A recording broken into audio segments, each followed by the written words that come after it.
بسم اللہ الرحمن الرحیم۔ السلام علیکم۔ اسلام فل کی یوٹیوب سیریز قرآن صراط ہدایت میں خوش آمدید۔ آج کی ویڈیو ہماری 14ویں پارے کے بارے میں ہے۔ تو اس ویڈیو میں ہم جانیں گے 14ویں پارے میں موجود اللہ تعالیٰ کے فرامین۔ تو جس ٹاپک پر ہم آج گفتگو کریں گے وہ ہے کفار مسلمان ہونے کی تمنا کریں گے۔ اسی طرح کفار کی گستاخیوں کے بارے میں بھی بات کی جائے گی اور قرآن کی حفاظت کے بارے میں بات ہوگی۔ آسمان میں جو بروج بنائے گئے ہیں اس پہ بھی گفتگو ہوگی، اور اسی طرح شیطان سے محفوظ کس کو کر دیا گیا اس پر بھی بات ہوگی، اور زمین کو کس کے لیے اور کیوں پھیلا دیا گیا ہے یہ بھی جانیں گے، اور اسی طرح ہر شے کا خزانہ کس کے پاس ہے۔ اسی طرح انسان اور جنوں کی تخلیق کے بارے میں بھی جانیں گے، اور اسی طرح انسان کی تخلیق، فرشتوں کا سجدہ کرنا اور شیطان کا انکار کرنے کا واقعہ بھی جانیں گے، اور حضرت ابراہیم علیہ السلام کے مہمان قوم لوط پر عذاب کا واقعہ بھی جانیں گے،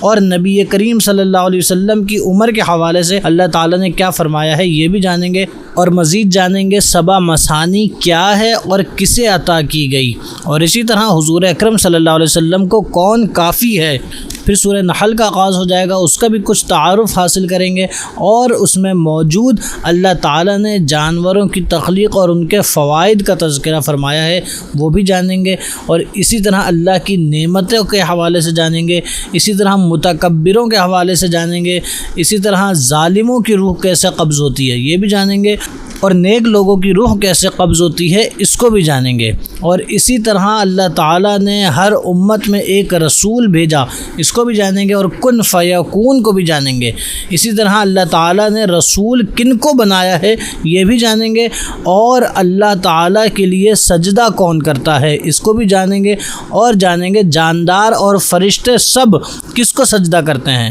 اسی طرح ہر نعمت کس کی جانب سے ہے یہ بھی جانیں گے، اور کفار نے اللہ کے لیے کس چیز کو مقرر کیا اس کی بھی معرفت حاصل ہوگی، اور بیٹی کی پیدائش پر غصہ کرنا اس حوالے سے اللہ تعالیٰ کیا فرماتا ہے یہ بھی جانیں گے، اور جانیں گے کہ دودھ اور کھجور اور انگور اور شہد کا ذکر اللہ نے کس بارے میں فرمایا ہے۔ اسی طرح غلام کی مثال اللہ نے کیوں دی ہے، اور قیامت کا واقعہ کتنی تیزی سے ہوگا یہ بھی جانیں گے، پرندوں کی پرواز بھی جانیں گے، اور مختلف چیزوں کی تخلیق کے حوالے سے اللہ نے جو ارشاد فرمایا ہے وہ بھی جانیں گے۔ اسی طرح حضور اکرم صلی اللہ علیہ وسلم کس پر گواہ ہیں یہ بھی جانیں گے، اور عہد کے بارے میں، عدل و احسان کے بارے میں اللہ نے کیا فرمایا یہ بھی جانیں گے۔ اسی طرح ہم جانیں گے تلاوت قرآن پر تعوذ یعنی اعوذ باللہ من الشیطان الرجیم پڑھنے کے حوالے سے اللہ نے کیا فرمایا۔ اسی طرح روح القدس کے بارے میں کیا فرمایا،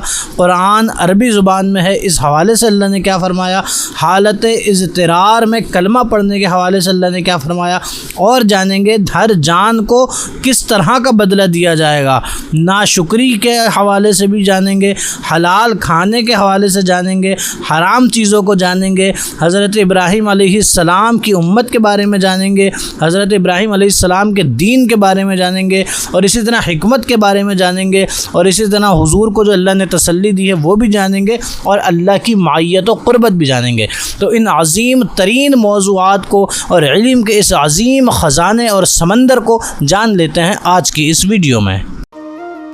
قرآن صراط ہدایت۔ 14ویں پارے کی پہلی ہی آیت میں اللہ تعالیٰ نے ارشاد فرمایا کہ کافر بہت آرزوئیں کریں گے کہ کاش وہ مسلمان ہوتے، یعنی بروز قیامت جب کافر اپنے کفر کا عذاب دیکھ لیں گے اور بھگت لیں گے تو پھر ان کو یہ بڑی حسرت ہوگی اور یہ بڑی تمنا کریں گے کہ کاش وہ بھی مسلمان ہوتے تو وہ بھی پھر مسلمانوں کی طرح جنتوں میں ہوتے اور انعامات حاصل کرتے، مگر انہیں اپنے کفر کی وجہ سے جہنم میں داخل کیا جائے گا۔ تو ہمارے جو مسلمان بھائی ہمیں سن رہے ہیں ان سے گزارش ہے کہ اپنے ایمان پر، اپنے مسلمان ہونے پر اللہ کا شکر ادا کریں اور اس چیز کی قدر کریں، کافروں سے دوستی یا یاری نہ کریں کہ خدا نخواستہ آپ کو کافروں کی چیزیں اچھی لگ کے آپ کفر کرنے لگیں تو بروز قیامت ان کو بھی حسرت ہوگی، تو آپ بھی حسرت کرنے والوں میں نہ ہو جائیں۔ اپنے ایمانوں کی حفاظت کریں اور اللہ رسول سے تعلق کو جوڑے رکھیں۔ مزید آگے چلیں تو اللہ تعالیٰ سورہ ہجر کی آیت نمبر 16 میں بروج کے حوالے سے ارشاد فرماتا ہے کہ وَلَقَدْ جَعَلْنَا فِي السَّمَاءِ بُرُوجًا وَزَيَّنَّاهَا لِلنَّاظِرِينَ، یعنی بے شک ہم نے آسمان میں بہت سے برج بنائے اور اسے دیکھنے والوں کے لیے آراستہ کیا۔ کہ آپ ہمارے ناظرین سنتے رہتے ہوں گے کہ بروج کے حوالے سے سائنسدان بھی ترقی اور تحقیق کرتے ہی رہتے ہیں کہ کون سا برج ہے اور کس برج کی کیا کیفیت اور کیا حالت ہے۔ تو دیکھیں آج سائنس اس بات کو جانتی ہے، مگر یہ وہ چیزیں ہیں جو اللہ تعالیٰ قرآن مجید میں 1400 سال پہلے اپنے حبیب مکرم پر نازل فرما چکا ہے۔ اور اسی سورہ ہجر کی آیت نمبر 19 میں دیکھیں تو اللہ تعالیٰ فرماتا ہے اور ہم نے زمین کو پھیلایا اور ہم نے اس میں لنگر ڈال دیے اور اس میں ہر چیز کا معین اندازے سے اگائی۔ تو دیکھا ہمارے ناظرین کہ اللہ تعالیٰ نے زمین کی جو تخلیق فرمائی ہے، پھر زمین کو پھیلا دیا ہے، بچھا دیا ہے، اور زمین میں ہر چیز اللہ تعالیٰ نے ایک اندازے کے مطابق اگائی ہے۔ اب اس چیز کو بھی آپ دیکھیں تو سائنس اب تحقیق کرتی ہے کہ اللہ تعالیٰ نے کون سی نعمتیں زمین سے اگائی ہیں، مگر اللہ تعالیٰ تو وہ عظیم رب ہے، وہ علیم رب ہے، وہ اتنے علم والا رب ہے کہ وہ مسلمانوں کو تمام معلومات قرآن مجید میں 1400 سال پہلے دے چکا ہے۔ تو اے مسلمانوں قرآن سے رشتہ جوڑیں تاکہ آپ کے علم میں وہ عظیم اضافہ ہو جائے کہ پھر دنیا میں کوئی آپ کا مقابلہ کرنے والا نہ ہو۔ اور اسی سورہ ہجر کی آیت نمبر 26 اور 27 میں اللہ تعالیٰ نے جنوں اور انسانوں کی تخلیق کا ذکر فرماتے ہوئے ارشاد فرمایا وَلَقَدْ خَلَقْنَا الْإِنسَانَ مِنْ صَلْصَالٍ مِّنْ حَمَإٍ مَّسْنُونٍ، یعنی اور بے شک ہم نے انسان کو خشک بجتی ہوئی مٹی سے بنایا جو ایسے سیاہ گارے کی تھی جس سے بو آتی تھی۔ اور اسی طرح اللہ تعالیٰ نے پھر جنوں کے حوالے سے اگلی ہی آیت میں ارشاد فرمایا وَالْجَانَّ خَلَقْنَاهُ مِنْ قَبْلُ مِنْ نَارِ السَّمُومِ، یعنی اور ہم نے اس سے پہلے جن کو بغیر دھوئیں والی آگ سے پیدا فرمایا۔ تو دیکھا ہمارے ناظرین کہ اللہ تعالیٰ نے انسانوں اور جنوں دونوں کی تخلیق کا ذکر فرمایا کہ اللہ تعالیٰ نے انسان کو مٹی سے اور جنوں کو آگ سے پیدا فرمایا ہے۔ اور مزید آگے چلیں تو اللہ تعالیٰ نے سورہ ہجر کی آیت نمبر 28 سے ہی انسانوں کی تخلیق، ان کو سجدہ کرنا اور شیطان کے انکار کا تذکرہ فرمایا ہے۔ تو اللہ تعالیٰ ارشاد فرماتا ہے اور یاد کریں جب آپ کے رب نے فرشتوں سے فرمایا کہ میں ایک آدمی کو بجتی ہوئی مٹی سے پیدا کرنے والا ہوں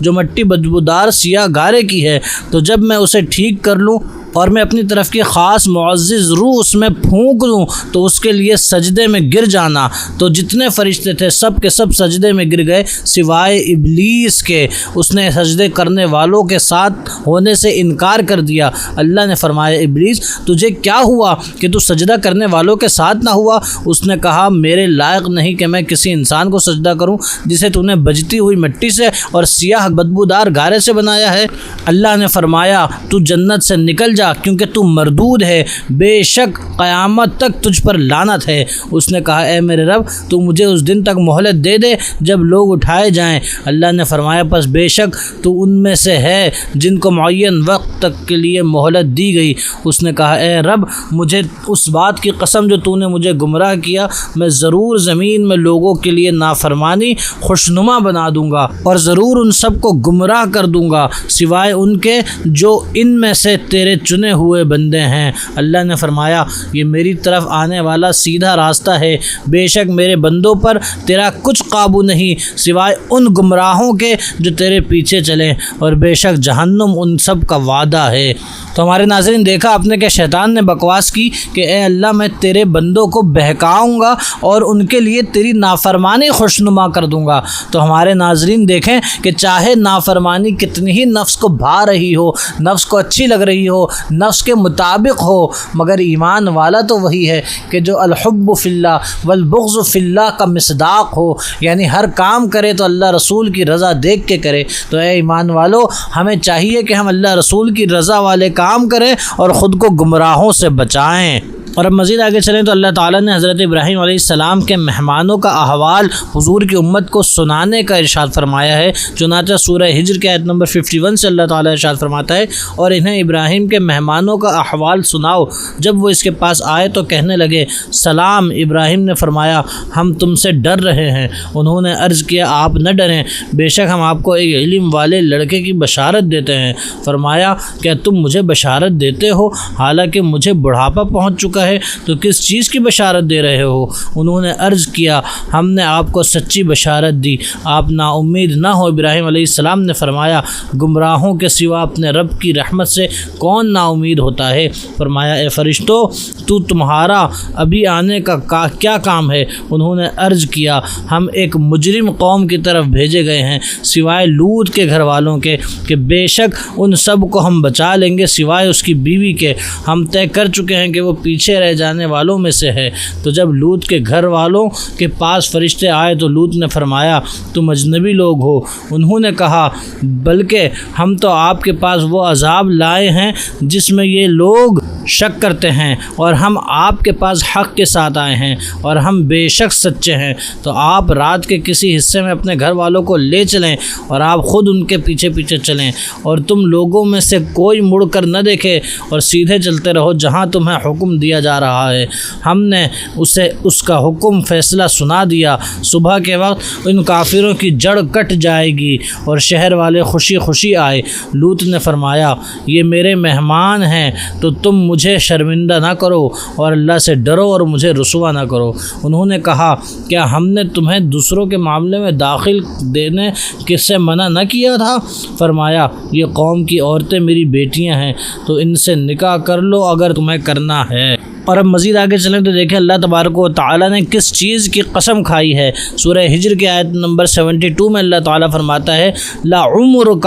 انہم لفی سکرتہم یعمہون، یعنی اے حبیب مکرم آپ کی عمر کی قسم بے شک وہ کافر یقیناً اپنے نشے میں بھٹک رہے ہیں۔ تو ہمارے ناظرین دیکھا کہ اللہ تعالیٰ کو حضور کی عمر اتنی پیاری لگی کہ اللہ تعالیٰ نے حضور کی عمر کی قسم کھائی۔ اب اگر کوئی معاذ اللہ یہ کہے کہ مر گئے ختم ہو گئے اور صرف اتنی سی عمر تھی جو دنیا میں گزار لی، تو سوچنا چاہیے کہ اگر صرف اتنی سی عمر ہوتی تو اللہ تعالیٰ اس کی قسم کیوں کھاتا؟ مگر اللہ تبارک و تعالیٰ نے تو حضور کی عمر کی قسم کھا کے یہ ارشاد فرما دیا کہ کائنات کی ہر عمر حضور کی عمر کے صدقے اور وسیلے سے ہے۔ اور اب مزید آگے چلیں تو اللہ تعالیٰ نے سورہ ہجر کے آیت نمبر 87 میں 7 مثانی کا ذکر فرمایا ہے۔ تو 7 مثانی کے بارے میں اللہ تعالیٰ فرماتا ہے وَلَقَدْ آتَيْنَاكَ سَبْعًا مِّنَ الْمَثَانِي وَالْقُرْآنِ الْعَظِيمِ، یعنی اور بے شک ہم نے تمہیں 7 آیتیں دیں جو بار بار دہرائی جاتی ہیں اور عظمت والا قرآن دیا۔ اب دیکھیں 7 مثانی کیا ہے؟ تو 7 مثانی ہے سورہ فاتحہ، یعنی سورہ فاتحہ وہ 7 آیتیں ہیں کہ جنہیں بار بار دہرایا جاتا ہے۔ تو اللہ تعالیٰ نے قرآن مجید کی سورہ ہجر کی آیت نمبر 87 میں حضور اکرم صلی اللہ علیہ وسلم سے فرمایا کہ اللہ نے آپ کو 7 مثانی دی، اور حدیث پاک میں بھی ہے حضور نے فرمایا کہ الحمد ہی 7 مثانی ہے۔ اور اب آگے آغاز ہو رہا ہے سورہ نحل کا۔ اس سورت میں 16 رکوع اور 128 آیتیں ہیں اور یہ سورت مکیہ ہے۔ اس سورت کو نحل کہنے کی وجہ یہ ہے کہ نحل عربی میں کہتے ہیں شہد کی مکھی کو، اور اس سورت کی آیت نمبر 68 میں اللہ تعالیٰ نے شہد کی مکھی کا ذکر فرمایا ہے، اس لیے اس کو سورہ نحل کہا جاتا ہے۔ سورہ نحل میں جس پہلے ٹاپک کا ہم نے انتخاب کیا ہے وہ ہے اللہ تعالیٰ نے جانوروں کی تخلیق کا مقصد اور ان کے فائدے ارشاد فرمائے ہیں۔ سورہ نحل کی آیت نمبر 5 سے اللہ تعالیٰ فرماتا ہے اور اس نے جانور پیدا کیے، ان میں تمہارے لیے گرم لباس اور بہت سے فائدے ہیں، اور ان میں تم غذائیں بھی کھاتے ہو، اور تمہارے لیے ان میں زینت ہے جب تم انہیں شام کو واپس لاتے ہو اور جب چرنے کے لیے چھوڑتے ہو، اور وہ جانور تمہارے بوجھ اٹھا کر ایسے شہر تک لے جاتے ہیں جہاں تم اپنی جان کو مشقت میں ڈالے بغیر نہیں پہنچ سکتے۔ تمہارا رب نہایت مہربان رحم والا ہے، اور اس نے گھوڑے، خچر اور گدھے پیدا کیے تاکہ تم ان پر سوار ہو، اور یہ تمہارے لیے زینت ہے، اور ابھی مزید ایسی چیزیں پیدا کرے گا جو تم جانتے نہیں۔ تو ہمارے ناظرین دیکھا آپ نے کہ اللہ تعالیٰ کی عظمت دیکھیں کہ اللہ تعالیٰ نے جانور پیدا کیے تو وہ بھی انسانوں کی بھلائی اور انسانوں کے اتنے عظیم فائدے کے لیے کہ انسان اس سے لباس تیار کرتے ہیں، اس کا گوشت وغیرہ کھاتے ہیں، اسی طرح دیگر کثیر فائدے ہیں جانوروں کے۔ اور اب دیکھیں اللہ تعالیٰ نے کیسا اپنے علم غیب کا ذکر فرمایا ہے کہ اللہ تعالیٰ سورہ نحل کی آیت نمبر 8 میں فرماتا ہے کہ اس نے گھوڑے، خچر اور گدھے پیدا کیے جس پر تم سواری کرتے ہو۔ اب یہ قرآن مجید چونکہ نازل 1400 سال پہلے حضور کے کے زمانے میں ہوا تھا اس زمانے کی سواریاں ہی یہی تھیں۔ تو اللہ تعالیٰ نے اس زمانے کے مسلمانوں کو بھی حکم دے دیا اور بتا دیا کہ اللہ تعالیٰ ہے جس نے تمہارے لیے گھوڑے، خچر اور گدھے پیدا کیے، اور اب جو قیامت تک کے لیے امت آئے گی، قیامت تک کے لیے لوگ آئیں گے، ان کے لیے بھی اللہ تعالیٰ نے دیکھیں آخر کی آیت کے حصے میں ارشاد فرما دیا وَيَخْلُقُ مَا لَا تَعْلَمُونَ کہ اللہ تعالیٰ اور بھی ایسی چیزیں بنائے گا جو تم نہیں جانتے۔ کہ اگر ہم آج کے دور میں دیکھیں تو کاریں موجود ہیں، اب گھوڑوں اور خچروں پہ سفر نہیں ہوتا تو کاریں موجود ہیں، شپس موجود ہیں، جہاز موجود ہیں، ٹرینیں موجود ہیں، بلڈ پروف ٹرین موجود ہے، اس طرح جو کچھ موجود ہے سب کچھ دیکھیں اللہ تعالیٰ نے پہلے ہی ارشاد فرما دیا کہ ابھی تو اللہ نے اور بھی چیزیں بنانی ہے سفر کرنے کے لیے۔ مزید آگے چلیں تو سورہ نحل کی آیت نمبر 23 میں اللہ تعالیٰ نے فرمایا کہ حقیقت یہ ہے کہ اللہ جانتا ہے جو وہ چھپاتے ہیں اور ظاہر کرتے ہیں، اور بے شک اللہ مغروروں کو پسند نہیں کرتا۔ تو ہمارے ناظرین دیکھا آپ نے کہ اللہ تعالیٰ مغروروں سے نفرت فرماتا ہے اور ان کو پسند نہیں کرتا۔ تو اپنے دلوں سے تمام تکبر کو، غرور کو نکال پھینکیں تاکہ اللہ کے محبوب بن جائیں۔ اور اب مزید آگے چلیں تو اللہ تعالیٰ نے ظالموں کی روح قبض کرنے اور مسلمانوں کی روح قبض کرنے کے حوالے سے ارشاد فرمایا سورہ نحل کی آیت نمبر 29 میں کہ فرشتے ان کافروں کی جان اس حال میں نکالتے ہیں کہ وہ اپنی جانوں پر ظلم کرنے والے ہوتے ہیں، تو وہ صلح کی بات پیش کرتے ہیں کہ ہم تو کوئی برائی نہیں کیا کرتے تھے۔ فرشتے کہتے ہیں ہاں کیوں نہیں، بے شک اللہ تمہارے اعمال خوب جانتا ہے، تو اب جہنم کے دروازے میں داخل ہو جاؤ، ہمیشہ اسی میں رہو گے، اور کیا ہی برا ٹھکانہ ہے تکبر کرنے والوں کا۔ اور اب مومنین کی جان دیکھیں فرشتے کس طرح نکالتے ہیں کہ فرشتے ان کی جان پاکیزگی کی حالت میں نکالتے ہوئے کہتے ہیں تم پر سلامتی ہو، تم اپنے اعمال کے بدلے جنت میں داخل ہو جاؤ۔ تو ہمارے ناظرین دیکھا آپ نے کہ جب کوئی ظالم ہوتا ہے تو اس کی جان نکالی جاتی ہے تو بری طرح سے نکالی جاتی ہے، اس کو بڑی اذیت دے کر اور معاذ اللہ اس کو جہنم کا ٹھکانہ دکھایا اور وہاں بھیج دیا جاتا ہے کہ یہ دیکھو تمہارا بدلہ جہنم ہے۔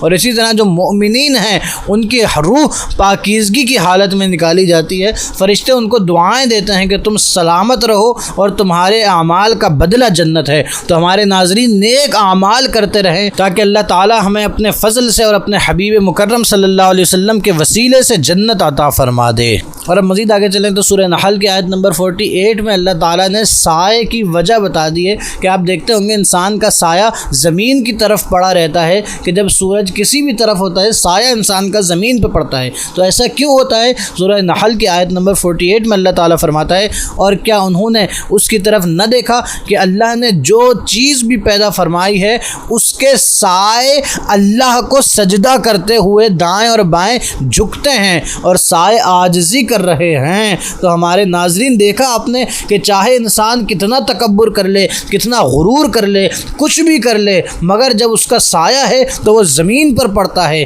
یعنی ہر چیز کا سایہ اللہ کو سجدہ ریز ہو رہا ہے۔ تو ہمارے ناظرین یہ دیکھیں کہ جب اللہ نے ہمارے سایوں کو ایسا فرمایا ہے کہ ہمارے سائے اللہ کے حکم سے اللہ کو سجدہ کرتے ہیں، تو اللہ نے تو ہم انسانوں کو بھی حکم دیا ہے، ہمیں بھی چاہیے کہ اللہ کو سجدہ کریں اور عبادات پابندی سے کریں، کم سے کم 5 نمازیں تو کسی صورت نہ چھوڑیں، اس سے جتنا اضافہ ہو جائے اور اچھا ہے۔ اور مزید آگے اللہ تعالیٰ فرماتا ہے کہ اور جو کچھ آسمانوں اور زمینوں میں ہے اور جو چلنے والا ہے اور فرشتے سب اللہ کو سجدہ کرتے ہیں اور فرشتے غرور نہیں کرتے۔ تو ہمارے ناظرین دیکھا آپ نے کہ اللہ تعالیٰ کی تمام مخلوق اللہ کو سجدہ کرتی ہے، تو ہمیں بھی چاہیے کہ ہم اتنے عظیم شرف سے اپنے سروں کو بچائے نہیں بلکہ جتنا ہو سکے سجدوں کی کثرت کریں، عبادات کی، نوافل کی کثرت کریں کہ اسی میں کامیابی ہے۔ اور اب اس آیت کا آخری حصہ دیکھیں کہ اللہ تعالیٰ نے فرمایا کہ فرشتے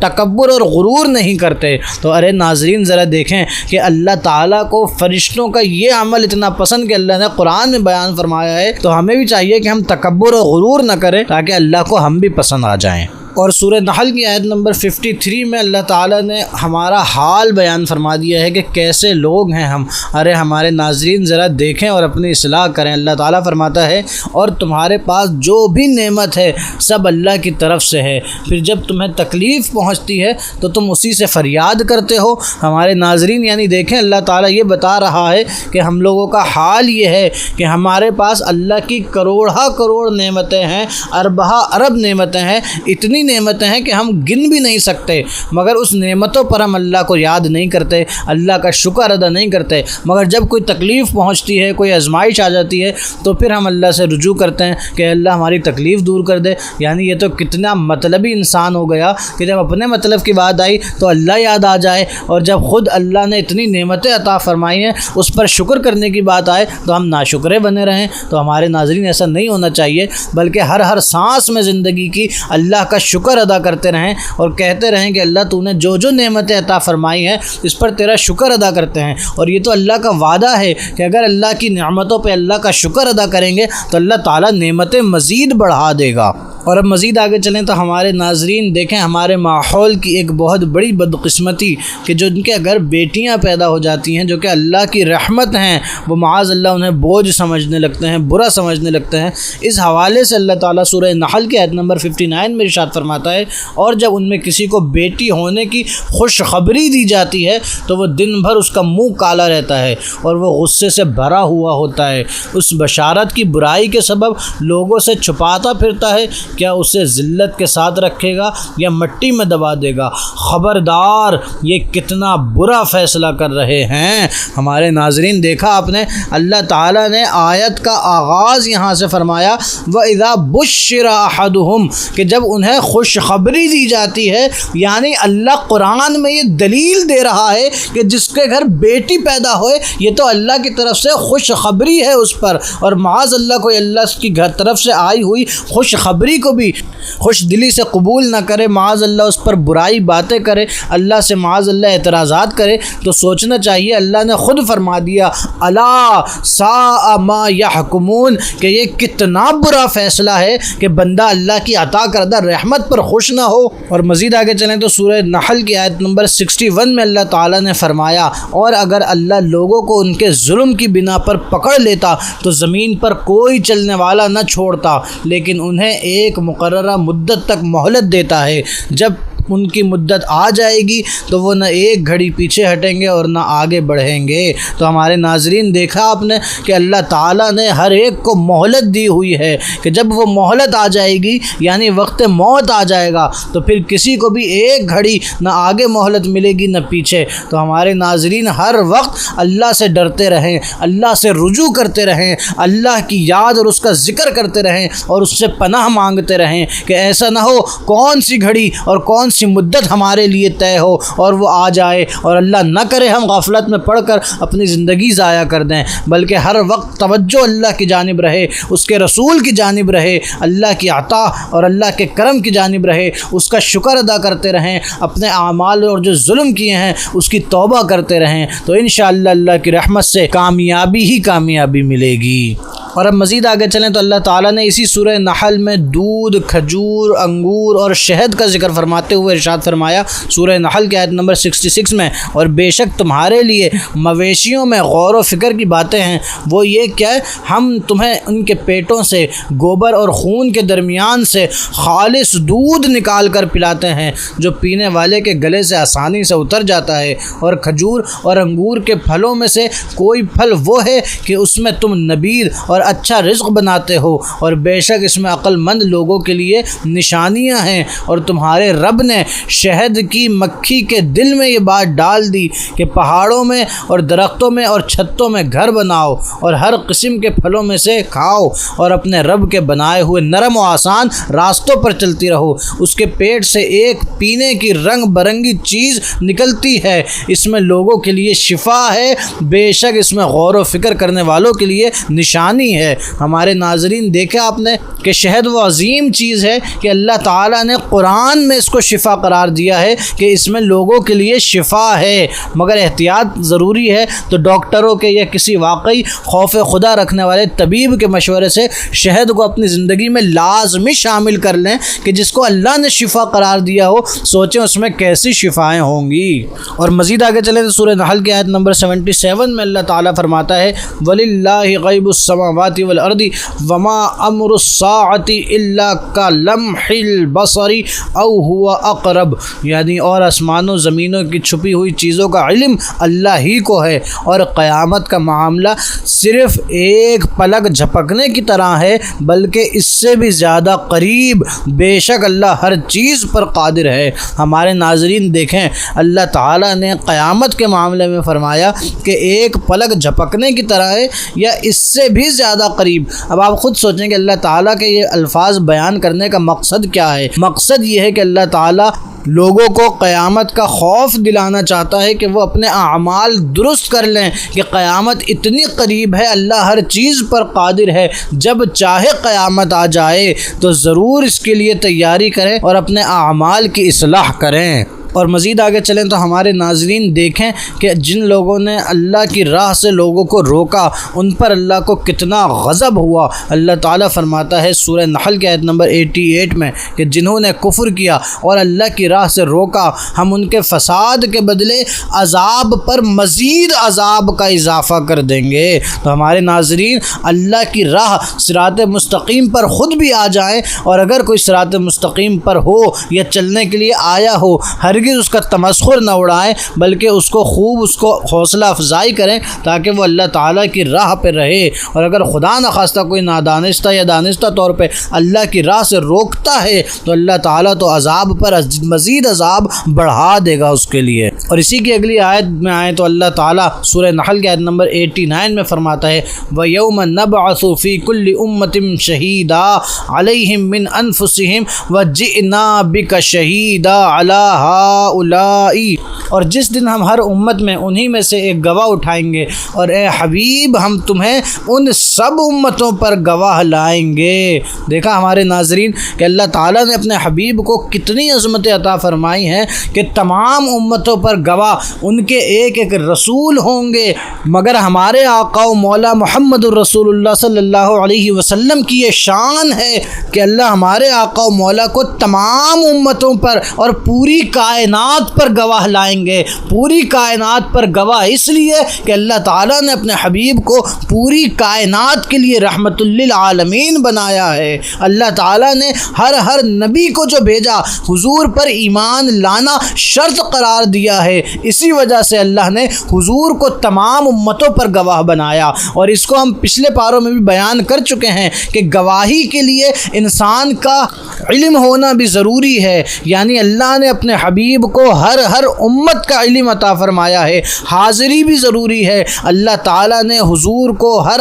امت کا مشاہدہ عطا فرمایا ہے کہ حضور حضرت آدم علیہ السلام سے لے کے قیامت تک سب کچھ دیکھ بھی رہے ہیں، جان بھی رہے ہیں، جبھی تو پھر محشر میں گواہی دیں گے۔ اور ہمارے ناظرین مزید آگے چلیں تو اپنی اصلاح فرمائیں۔ اللہ تعالیٰ سورہ نحل کی آیت نمبر 90 میں فرماتا ہے بے شک اللہ عدل و احسان اور رشتہ داروں کو دینے کا حکم فرماتا ہے اور بے حیائی اور ہر بری بات اور ظلم سے منع فرماتا ہے۔ وہ تمہیں نصیحت فرماتا ہے تاکہ تم نصیحت حاصل کرو اور اللہ کا عہد پورا کرو۔ جب تم کوئی عہد کرو اور قسموں کو مضبوط کرنے کے بعد نہ توڑو، حالانکہ تم اللہ کو اپنے اوپر ضامن بنا چکے ہو، بے شک اللہ تمہارے کام جانتا ہے۔ تو ہمارے ناظرین یہ اللہ تعالیٰ نے کچھ امور ارشاد فرمائے ہیں، اس پر عمل لازمی کریں کیونکہ یہ اللہ کا حکم ہے، یہ قرآن کا حکم ہے، اور اللہ کا حکم، اللہ کی اطاعت یہ فرض ہے ہم پر۔ اور سورہ نحل کی آیت نمبر 98 پر ہمارے ناظرین اللہ تعالیٰ نے ایک عمل ارشاد فرمایا ہے جس پر ہم عمل کرتے بھی ہیں اور ہمیں کرنا بھی چاہیے، یعنی جب قرآن مجید کی تلاوت کا آغاز فرماتے ہیں تو اعوذ باللہ من الشیطان الرجیم کا پڑھتے ہیں، یعنی شیطان پر لعنت بھیجتے ہیں۔ اس کا ذکر اللہ تعالیٰ نے اس طرح سورہ نحل کی آیت نمبر 98 میں فرمایا ہے کہ وَإِذَا قَرَأْتَ الْقُرْآنَ فَاسْتَعِذْ بِاللَّهِ مِنَ الشَّيْطَانِ الرَّجِيمِ، یعنی جب قرآن مجید پڑھنے لگو تو شیطان مردود سے اللہ کی پناہ مانگو۔ اور مزید آگے چلیں تو اللہ تعالیٰ نے حالت اضطراری میں کلمہ کفر کے حوالے سے ارشاد فرماتے ہوئے سورہ نحل کی آیت نمبر 106 میں ارشاد فرمایا کہ جو ایمان لانے کے بعد اللہ کے ساتھ کفر کرے سوائے اس آدمی کے جسے کفر پر مجبور کیا جائے اور اس کے دل میں ایمان جمع ہوا ہو، لیکن جو دل کھول کر کافر ہو ان پر اللہ کا غضب ہے اور ان کے لیے بڑا عذاب ہے۔ یعنی ہمارے ناظرین جو لوگ کھلا کفر کرتے ہیں ان کے لیے تو اللہ کا سخت ترین عذاب ہے۔ مگر اگر کوئی ایسا موقع آ جائے کہ کسی کی جان کا خوف ہو، یعنی کوئی گن پوائنٹ پر یا کڈنیپ کر کے ڈائریکٹ قتل کرنے کی دھمکی دے کہ تم کلمہ کفر بولو، تو اللہ تعالیٰ نے ایسے شخص کو اس مشکل وقت میں یہ اجازت دی ہے کہ اگر وہ چاہے تو زبان سے کہہ دے کلمہ کفر، مگر دل میں اس کے ایمان پکا اور جمع ہوا ہوگا تو اللہ تعالیٰ اس کو معاف فرما دے گا۔ حالانکہ اس میں بھی بہتر اور افضل تو یہی ہے کہ بندہ اللہ کے نام پہ اپنی جان قربان کر دے مگر ہرگز کوئی کلمہ کفر نہ بولے۔ اور مزید آگے چلیں تو ایک اور بہت اہم ٹاپک سورہ نحل کی آیت نمبر 112 میں اللہ تعالیٰ نے مثال سے فرمایا ہے۔ ہمارے ناظرین غور سے سنیں اور قدر کریں اور اس کی اہمیت کو سمجھیں کہ اللہ مثال دے کے فرماتا ہے۔ اور اللہ نے ایک بستی کی مثال بیان فرمائی جو امن و اطمینان والی تھی، ہر طرف سے ان کے پاس رزق کی کثرت تھی۔ وہاں کے رہنے والے اللہ کی نعمتوں کی ناشکری کرنے لگے تو اللہ نے ان کے اعمال کے بدلے انہیں بھوک اور خوف کا لباس پہنا دیا۔ تو دیکھیں ہمارے ناظرین، اگر اللہ تعالیٰ کی طرف سے کچھ بھی نعمتیں عطا ہیں جو کہ اتنی زیادہ ہیں کہ بندہ گن نہیں سکتا، رزق ہے، اللہ تعالیٰ نے زندگی دی ہے، کروڑا رحمتیں ہیں، تو اللہ تعالیٰ کا شکر ادا کریں کہ خدا نخواستہ ایسا نہ ہو کہ اگر ناشکری کی جائے تو اللہ تعالیٰ پھر رزق چھین کر بھوک کا مزہ چکھا دے۔ اللہ تعالیٰ سے دعا ہے کہ اللہ کریم ہمیں اپنا شکر ادا کرنے والا اور اپنا شاکر بندہ بنائے، جس کا حکم اللہ تعالیٰ نے اسی کی اگلی آیت یعنی سورہ نحل کی آیت نمبر 114 اور 115 میں ارشاد فرمایا کہ تو اللہ کا دیا ہوا حلال رزق کھاؤ اور اللہ کی نعمت کا شکر ادا کرو۔ اگر تم اس کی عبادت کرتے ہو، تم پر صرف مردار اور خون اور سور کا گوشت اور وہ جس پر ذبح کے وقت اللہ کے سوا کسی اور کا نام پکارا جائے سب حرام ہے۔ پھر جو مجبوری ہو اس حال میں کہ نہ خواہش سے کھا رہا ہو نہ حد سے بڑھ رہا ہو تو بے شک اللہ بخشنے والا ہے۔ تو ہمارے ناظرین دیکھا آپ نے، اللہ تعالیٰ کا یہ حکم ہے کہ اللہ کی دی ہوئی حلال چیزیں کھائیں بھی اور اس پر اللہ کا شکر بھی ادا کریں کہ اللہ تو نے ہمیں رزق عطا فرمایا۔ اور اب مزید آگے چلیں تو سورہ نحل کی آیت نمبر 120 سے 122 تک اللہ تبارک و تعالیٰ نے حضرت ابراہیم علیہ السلام کی عظمت بیان فرماتے ہوئے ارشاد فرمایا، بے شک ابراہیم تمام اچھی خصلتوں کے مالک اور ایک پیشوا تھے، اللہ کے فرما بردار، ہر باطل سے جدا تھے اور وہ مشرک نہ تھے، اور وہ اللہ کے احسانات پر شکر ادا کرنے والے۔ اللہ نے انہیں چن لیا اور اس سے سیدھے راستے کی طرف ہدایت دی، اور ہم نے انہیں دنیا میں بھلائی دی اور بے شک وہ آخرت میں قرب والے بندوں میں سے ہوں گے۔ اور اب مزید آگے چلیں تو سورہ نحل کی آیت نمبر 125 میں اللہ تعالیٰ نے اللہ کے دین کی طرف بلانے کی حکمت سکھاتے ہوئے ارشاد فرمایا ہے کہ اپنے رب کے راستے کی طرف حکمت اور اچھی نصیحت سے بلاؤ اور اس طریقے سے بحث کرو جو سب سے اچھا ہو، بے شک تمہارا رب اسے خوب جانتا ہے جو اس کی راہ سے گمراہ ہوا۔ اور 14ویں پارے کی آخری دو آیات 127 اور 28 سورہ نحل کی اللہ تعالیٰ فرماتا ہے،